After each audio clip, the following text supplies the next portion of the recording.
Welcome to She Rebel Radio, the podcast for high-performing women leaders who want to unlearn conventional rules, leave prestigious careers, and launch businesses of significance. Each week, She Rebel Radio brings you insights and advice from women entrepreneurs who transformed their prestige prisons into daring entrepreneurial success stories. Now, here is your host, Lulu Nins. Welcome to episode 16 of She Rebel Radio.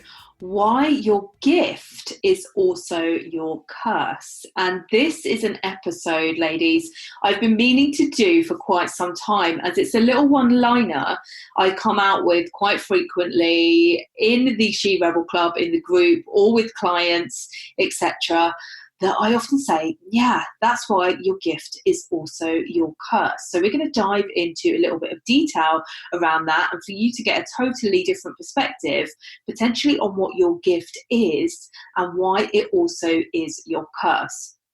So we have heard so many times, particularly, if you are quite immersed in personal development, maybe you're even coaching yourself, or you're a few years down your path of, improvement, starting your business of significance, or really trying to nail down what it is that you're great at, which is very difficult when you come out of a position of prestige, and the things that you've learned to be good at, which I equally, by the way, ladies, call the curse of competence. If you're anything like me, you can really do anything that you set your mind to, which means that you can stay in areas that you're competent at instead of the areas that you are great at, excellent at, that are in your zone of genius, as Gay Hendricks talks about in The Big Leap. So when we talk about your zone of genius, your gift, quite often the perspective that is given to you on that is, and I'm sure you may have heard this in terms of being asked, what do you lose hours of time doing?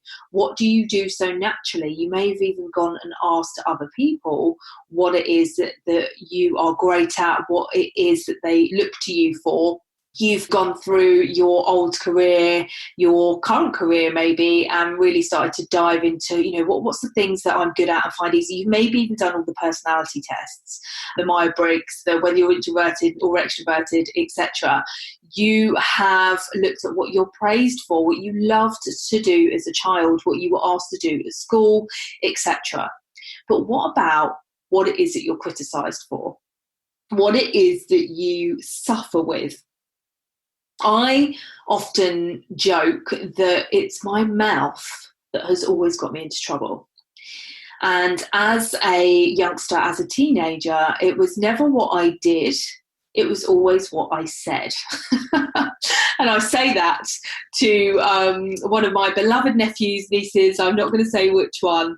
I say that thing, that mouth is going to get you into trouble. But if you learn to channel it, if you learn to use it effectively, then it's going to be an amazing gift for you. So often our curse is also our gift.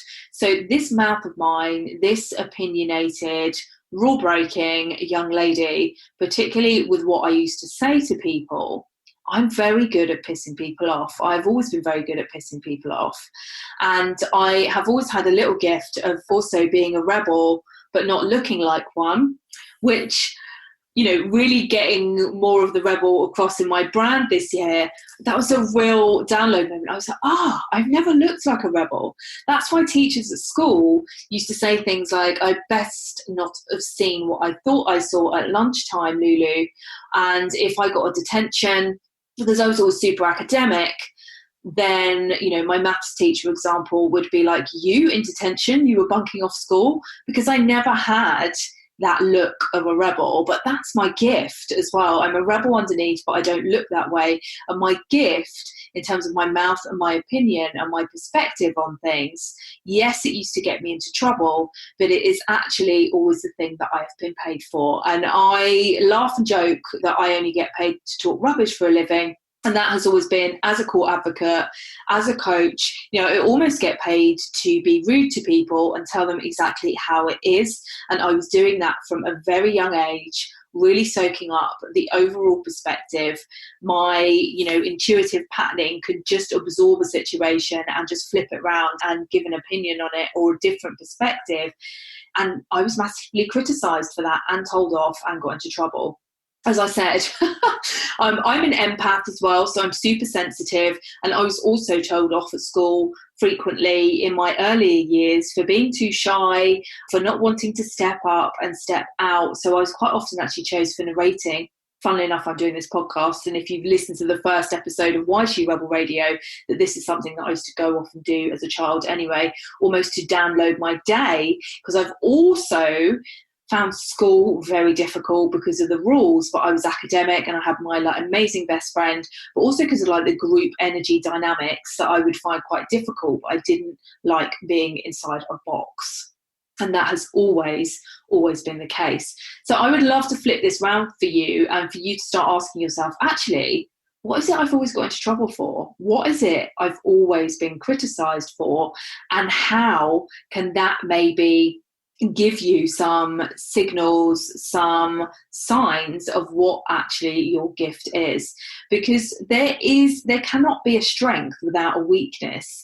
I talk about laws of polarity quite a lot. So for example, and I'm discovering deeper and deeper what a big picture thinker I am, and how, I look into space, areas of space, to kind of pull together this perspective. As weakness to me doing that, I was also the child that walked into lampposts, who didn't see what was right smack bang in front of me, because I have a very limited attention to detail. Now, through the curse of competence, I can put my mind to absolutely anything, but it takes me far more concentration to have that attention to detail, which as a lawyer, you can imagine, was quite difficult. But I was very good at surveying the situation in a courtroom, at a police station, and really just taking into account everybody in that piece, and just knowing what needed to be done, even though I couldn't always intellectually describe that. I just knew, I just felt it. So remembering that those strengths that you have can't exist without the weaknesses.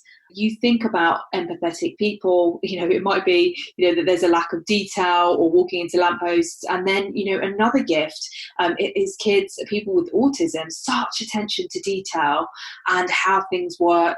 But there may be, and I'm not saying this is always the case, a little bit less understanding on the emotional side of things. So remembering that where our gift really anchors us, we might have weaknesses elsewhere. And that's where it can curse us and get us into trouble. And I love films of musicians' lives, and my father's a musician, so I've definitely grown up, although I don't think he would, apart from Judy Garland, who I'm going to mention, he certainly wouldn't support Liam Gallagher in any way, shape or form. Sorry, Liam. But I've been to the cinema a couple of times this year. I've seen the Liam Gallagher documentary, which was amazing. Judy Garland, the film Judy, with Renée Zellweger in it, and also Bohemian Rhapsody. I watched it on the plane on the way to Goa, I think it was. Or it might have been on the way to Toronto for an event with my coach. I love those biopics of musicians in their element, and you see within that how their gift is also their curse and the things that get them into trouble. And I'm not just talking about their singing voices. So Liam Gallagher, so charismatic, so magnetic, full of defiance and rawness, and he totally, in that documentary, owns that he's a bit of a dick. He totally owns it, but it's actually the thing that has always made him massively famous and magnetic. And I've seen this guy live a number of times, and there is no one quite like him in terms of just standing on the stage in an anorak, in a jacket, not really moving around, and getting people really absorbed in his energy. He's a genius.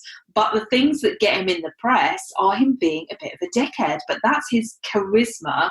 That is his gift as well as his curse. And, it's got him into trouble with the ladies and all of that as well.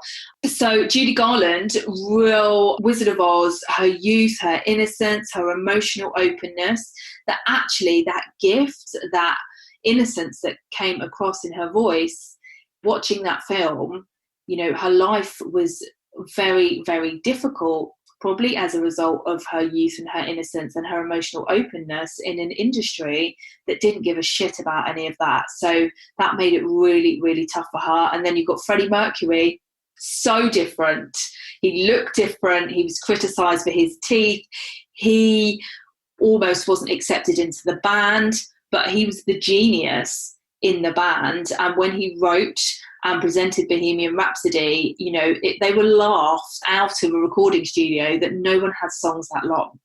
It's one of the best known songs of all time because he dared to be different. But that gift of his in being different was also the real curse for him, where he had to move through that and really learn to leverage that gift as an asset and not something that continually dragged him down. And that's what we remember him for, that greatness. So ladies, really tune in. Where is your gift, your curse? What is it that you've been criticised for, got into trouble for, picked on? One of my clients was doing this a little while ago, and she came up with that she distracts people. She's always been criticised for that, and really weaving that into her business. So you can get some really powerful shifts and takeaways. I would love to know from you in the She Rebel Club, in the group, how your gift is your curse and what takeaways you've had from this episode. Have an amazing rest of the day, and I will speak to you really soon. Thanks for listening to She Rebel Radio, the podcast for high-performing women leaders who want to unlearn conventional rules, leave prestigious careers, and launch businesses of significance. She Rebel Radio is executive produced and hosted by women's advocate and coach Lulu Mims. If you enjoyed this episode, make sure to subscribe so you never miss another episode. You can find Lulu Mims on Facebook and LinkedIn at Lulu Mims, and on Instagram at LuluMims_biz. Until next week, keep rebelling against the rules and designing success your way.